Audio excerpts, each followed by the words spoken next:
गुणगान प्रभु के महिमा बड़े बड़े। कैसे करो गुणगान प्रभु के महिमा बड़े बड़े। नीचट हावों में अड़हा जैसे गाड़ी के गढ़हा। नीचट हावों में अड़हा जैसे गाड़ी के गढ़हा। दे दे माया तोर दुलार करत हावों मैं पुकार। दे दे माया तोर दुलार करत हावों मैं पुकार। द्वार में तोर खड़े कैसे करो गुणगान प्रभु के महिमा बड़े बड़े। कैसे करो गुणगान प्रभु के महिमा बड़े बड़े।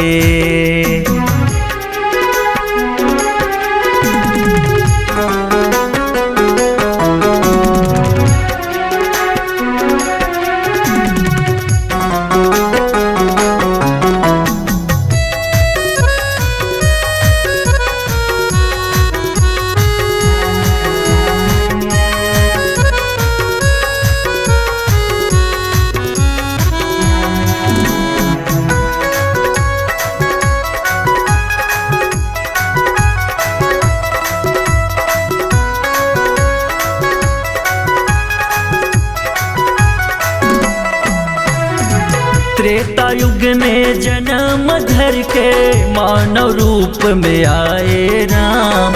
मानव रूप में आए पापी मन के नाश ल करके भक्त के लाज बचाए राम। भक्त के लाज बचाए सुग्रीव संग मिथिला निभाए। बलीला मार दिखाए सुग्रीव संग मिथिला निभाए। बालीला मार दिखाए तोरे महिमाया पार पाए कोई नहीं पार। तोरे महिमाया पार पाए कोई नहीं पार। भक्ति में तोरे पड़े कैसे करो गुणगान प्रभु के महिमा बड़े बड़े। कैसे करो गुणगान प्रभु के महिमा बड़े बड़े।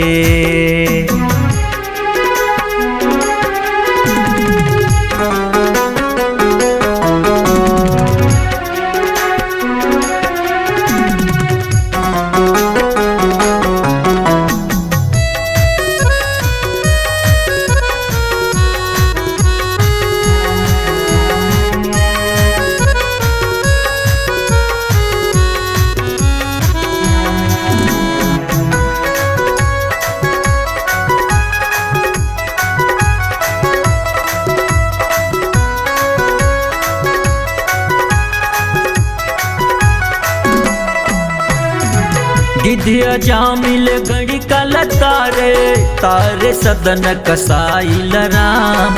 तारे सदन कसाई केवट सौरिया हिल तारे तारे तुलसी गोसाई राम। तारे तुलसी गोसाई कर दे कृपा मोर ऊपर।